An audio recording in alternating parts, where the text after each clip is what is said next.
relegation match ania chon pui PC ramhun sporting club ten nia sia fakoma rot puya ram tiama le samua zodina andre tan hlua rem tuanga le RVL shet renga masa chaklo ram hun dia zani voin ya hianin an ram hun ten ni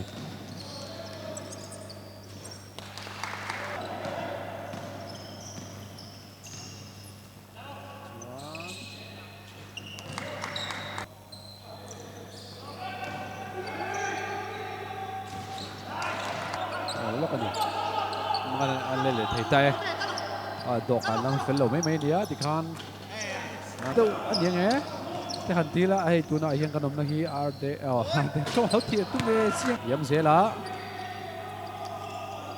mama achunga true RVL step back rebound chon tui lampang leo lutte khang kha akal bek ani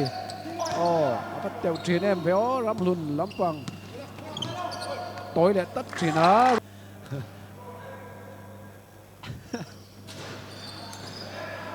bao vượt phía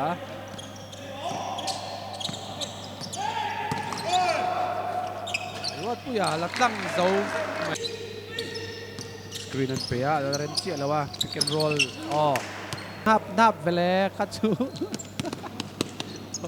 là ná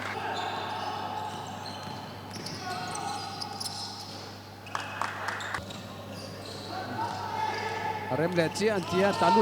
lụt lùi block chiang về rốt puya palian pati lụt tên này neck du tok chia Emmanuel 3 point kan minute khap te chan về khel tur kan la nei half time main le Andrea ron lụt le pon lama an pe chuak về le Trina tan lâu come on Andre chak lu tongin ti về le tung lai ol ron no char pon lama sia tang mu tukin pass te lo treble ti sam shot clock 5 ania 3 point kha tia en mei te khachuan nam dang vai te hanan pu chuan hin an thiam em ani rốt puya spin trave an luang khek phat chok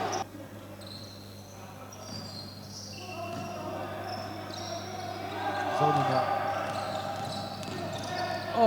Samua lakwal na lutok Samu avela sira abanal thak em 45 ania ron spin leta voi ni na voi tung na zo kami Samu rot puya ram tiama ron thok lut leta an luang lut kian lo char lo mai ram tiama 1-1 ne so lutok 4 seconds turalom RVL sang lutuka ama chiang thìn em với sổ mà này toa với sổ mà là toa lút te cô này rắm tiêm deck lút pay lệ ta bounce rem lâu anh ấy thì thằng lẽ cái tía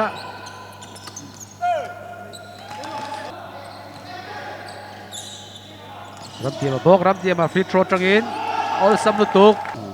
fake ram tiêm no neck lút lệ shoot mấy đôi nó cònติดตัว Samua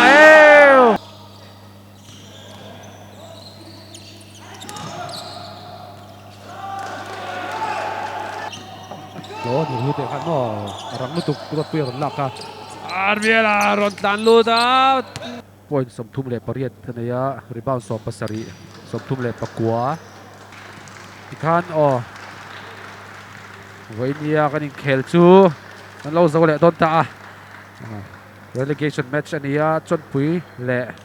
RSC le chon pui te ani khela mudon tak mai first quarter atangin chol lovin an chang mar pat tin ro chang the pai nok me chang takin an khela ti khan RSC 82 nin chon pui lampang 71 ania hun top don lampanga RSC ron le thala เห็นนั้นจังตานี่ที่จวนนี้ที่เฮียนี่ไว้ขัดเวฟจักอวางินเคลเลหุ่นตัวที่นิรุกะอันเคลเลโดนะ deciding อันเคลตัวโดนนี่